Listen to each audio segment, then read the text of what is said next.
Today, we're diving into a really unique and personal message. It's all about our place in the world and our connection to, well, the very ground beneath our feet. This isn't about data or charts. We're exploring a different kind of truth. And it all starts with one big question. So, the material we're looking at today kicks off by asking us to think about something pretty profound, something that might challenge what you think you know. Is the Earth itself actually aware? It's the kind of question that's meant to stop you in your tracks and make you rethink your relationship with everything. And that very question? It leads us straight into our first big idea, this concept of a fundamental connection that, according to this message, most of us have completely forgotten. What's really interesting is the voice behind this message. It speaks from the perspective of a mother, and right from the start, it lays down this core truth. An unconditional, all-encompassing love, just like a mother has for her children, is the very essence of life itself. So, what's the core problem here? You could call it a kind of spiritual amnesia. The message is basically saying that even though we walk on the earth every single day, most of us have lost the memory of our deep, divine connection to it. And you can really see the two sides of the coin here. The message describes most of humanity as just too busy, walking around with blinders on, living in a state of division, hate, and anger. But then, it holds up indigenous peoples as the keepers of this memory, the ones who haven't forgotten, who still understand just how precious this relationship really is. And this is where it gets really serious. The message makes a direct link.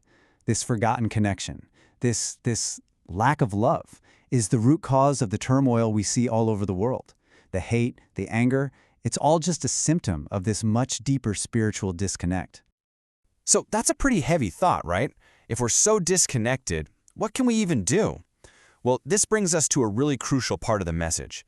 It all comes down to you, to your personal responsibility and the power of your own choice. Now, the way this message defines free will is really specific. It's not about what you're going to have for breakfast. It's a much bigger, deeper choice between two paths. You can either choose to go as deep as you can to solve this incredible puzzle of existence, or you can choose to just leave that door inside of you closed forever. And here's the most important part. There is no judgment. None. The message is crystal clear that whichever path you choose, it's met with unconditional love. It's not a threat. It's not a command. It's just an open invitation that respects your free will, period. Okay, so let's say you do decide to open that inner door. What happens then? What does this path of rediscovery actually look like? The idea here is pretty simple, but it's huge. It says that global change has to start with individual change. It basically flips the script. Stop waiting around for the world to get better. The work has to start inside you. Then the message gets really clear about what this takes. This is not some casual hobby, not an I'll spend an hour on Sunday kind of thing. No way. The true path requires a sincere, constant, moment-by-moment conscious effort. It's a total reorientation of your entire life. And here are the steps it lays out. It all starts with making a sincere effort. Then you have to make that effort constant. This process leads you to rebuild yourself, your mind, and your body. And the ultimate goal of all this work? It's to discover what the message calls your true nature. And what's the reward for that journey? A reunion.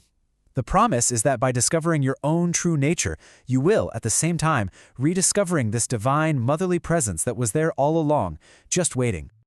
This rediscovery brings us to the final part of our explainer.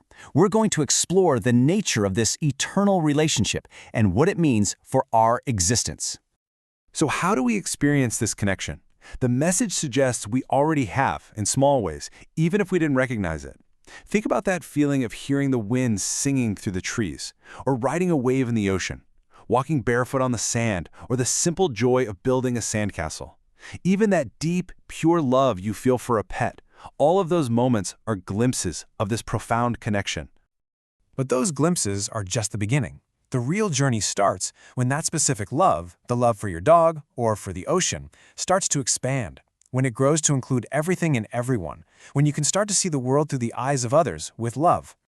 And this leads to a pretty core belief about our eternal nature. It separates the physical from the spiritual.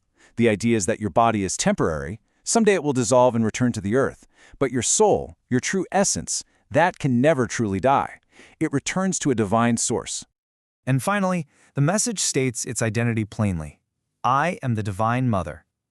This connection is framed as an unbreakable bond, just like the one between a mother and her child, that continues no matter what happens. And we're left with this one last, powerful assurance. It comes full circle, back to free will, the choice is yours, but it's paired with a beautiful promise of a constant, unwavering presence no matter what choice you make. So, in the end, this entire deep cosmic message gets distilled down to a single personal question. After hearing all this about the forgotten connection, the path back, and the eternal relationship, the source material leaves you to ponder. Which door will you open?